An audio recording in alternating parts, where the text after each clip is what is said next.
you, Mr. Chairman. I think our biggest issue with many of these amendments are that there's no clear definition of what these items are, and we're waiting for some bureaucrat to define what these things mean. If it's up to the federal government, up to bureaucrats to define things, then we end up with terms like extremists, domestic terrorists, and they end up targeting conservatives.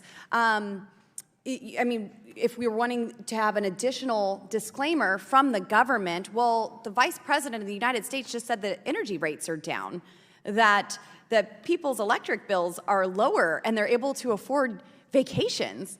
No, energy is very expensive right now and continues to rise because of the policies implemented by my colleagues on the left and enforced through the stroke of a pen by Joe Biden. And so to have a government disclaimer on something, I don't think is very helpful, because it's at whatever political narrative they're trying to promote at that time. And I think it's interesting, the gentlewoman, Ms. Porter, just aligned this with grocery shopping and with the nutritional facts, because there's also issues there.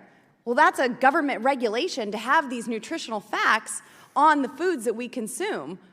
Well, do you know that if we get beef from Brazil and it's packaged in America, well, you could put a sticker on that that says that its country of origin is America?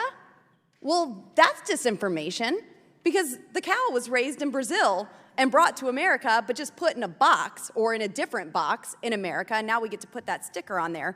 And then, of course, I mean, we've all seen the arguments with cage-free. That's a government regulation, to have these things on here. Well, your chicken's cage-free. Well, that just means it's not a battery cage. It's still in an enclosure, and probably a really tight one, too. These aren't just free-range chickens on 40 acres, 50 acres.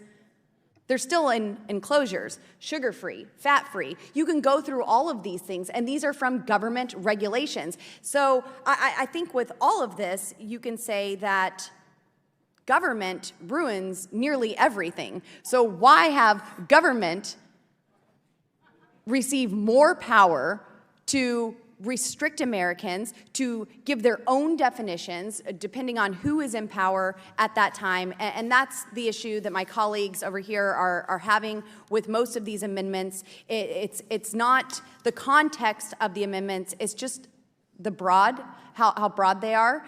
And we don't want them later defined. Yes, I'll yield. Thank you. I just have a quick question.